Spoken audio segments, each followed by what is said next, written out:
addunyaa gamoo shanafarraa of darbattee yaada jaamutu kaayame. Kennanii addunyaa haadha manaa artist Andu'aalem Gosaati. Gadduudhaaf yoo ta'e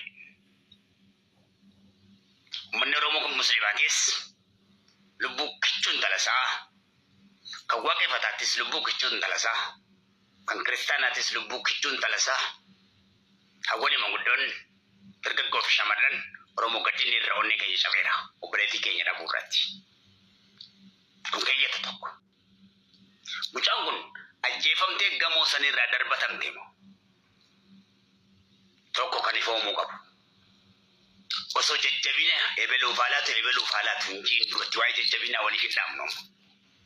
Waa'ee wareegama sii qofa kufiinsa sii kana qofa barbaadna. Baruu. Ofiif ajjeesanii gad darbatan moo? Ofiin of darbatte moo? Kaameeraan yoo jiraate hoteelicharraa ifoomsu. Gamoo sanirraa ifoomsu. Namoonni waliin jiran ifoomsu qaba. Namni ejjennoo hammana gaheeru akkamitti ofirratti fudhachuu danda'e? Kan du'aaf isa saaxilu. Akka namatti ejjennoo ofirratti fudhatu jechuudha. Akka durree udaan uraananii dhoysuun hin danda'amu.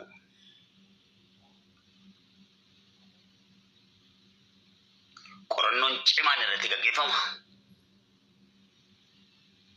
Hundi ni to'atama, seeraa fi heeraan ni qoratama. Ifoomeeti dhugooma. Yeroo sana jajjabina nu waa kennu jennee jajjabina walii dhaamna malee hammasitti. Jajjabina walii dhaamuun haqa mucaa kanaa, dhugaa mucaa kanaa, dhugaa Rabbii, dhugaa Waaqayyo dhoysuudha waan ta'eef jajjabina waliif hin dhaamu.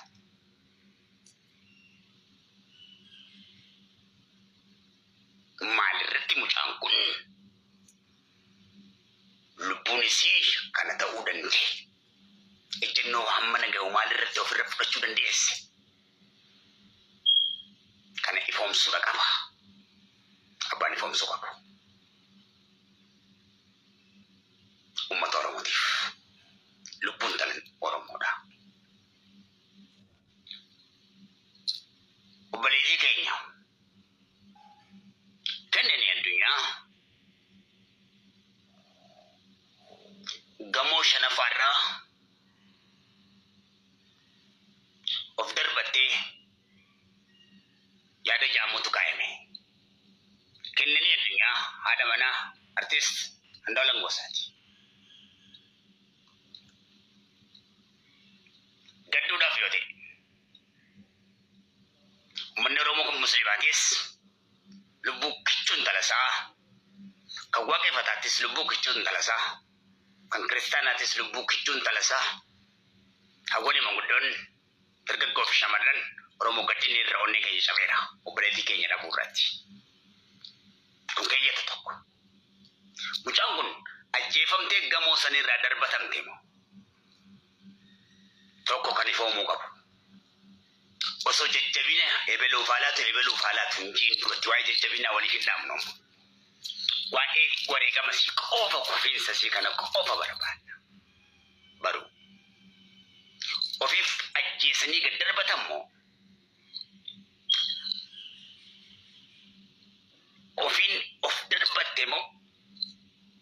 Kaameeraan yoo jiraate hoteelicharraa ifoomsu. Gamoo sanirraa ifoomsu.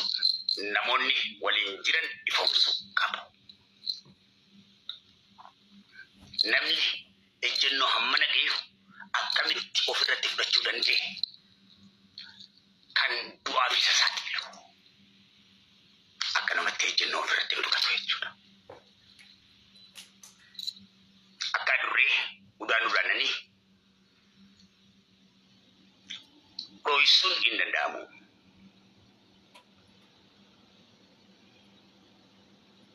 Qorannoon cimaan irratti gaggeeffama. hundi ni to'atama seeraa fi heeraan ni qo'atu. Ifoomeeti dhugooma. Yeroo sana jajjabina nu waa kennu jennee jajjabina walii dhaamna malee hammasitti. Jajjabina walii dhaamuun haqa mucaa kanaa, dhugaa mucaa kanaa, dhugaa Rabbii, dhugaa Waaqayyo dho'isuudha waan ta'eef jajjabina waliif hin dhaamnu.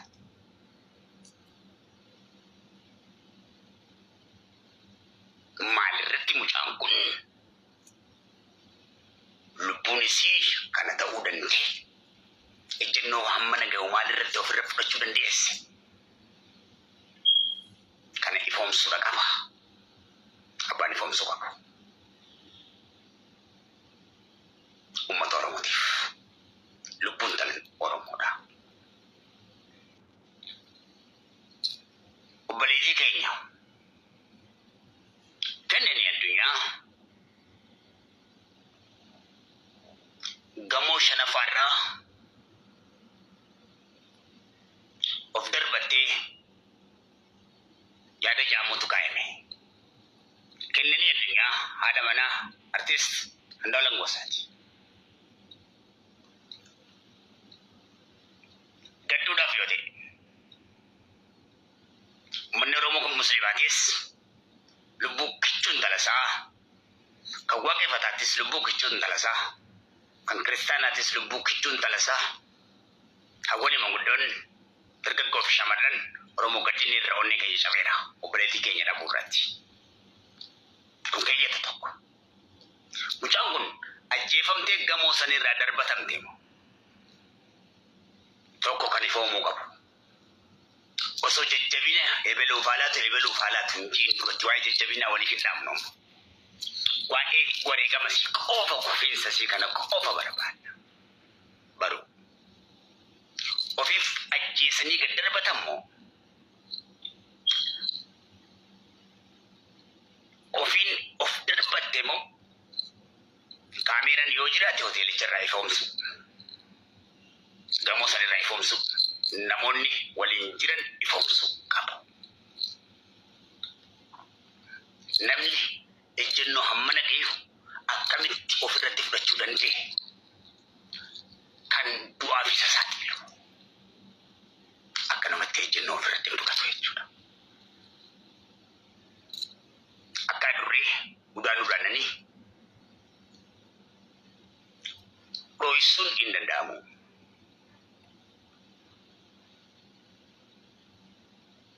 Qorannoon cimaan irratti gaggeeffama. Hundi ni to'atama seeraa fi heeraan ni qo'atu. Ifoomeeti dhugooma.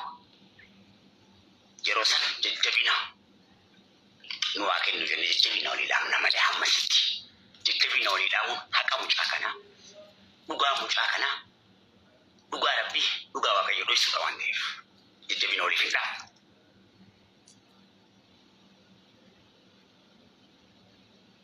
Maalirratti mucaan kun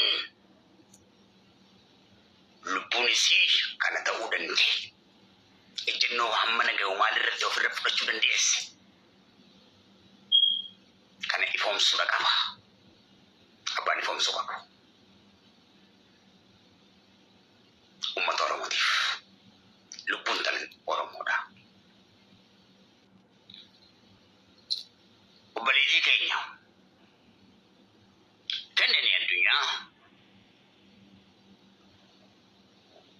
gamoo shanaffaarraa of darbattee yaada jaamuutu kaa'ame. Kennanii addunyaa haadha manaa artist Andu'aalem Gosaati. Gadduudhaaf yoo ta'e uummanni Oromoo kun musliimaatis lubbuu kichuun talasaa, kan waaqeffataattis lubbuu kichuun talasaa, kan kiristaanaatis lubbuu kichuun talasaa, hawwani manguddoon dargaggoo fi shamarran Oromoo gaddiin irra onnee keenya cabeera obboleettii keenya dhabuu irratti. Kun keeyyata tokko. Mucaan kun ajjeefamtee gamoo sanirraa darbatamte moo tokko kan ifoomuu qabu. Osoo jajjabina ebeluuf haalaatu hin jiin duratti waa'ee jajjabinaa waliif hin dhaamnu. waa'ee wareegama si qofa kufiinsa si kana qofa barbaada. Baruu. Ofiif ajjeesanii gad darbatan moo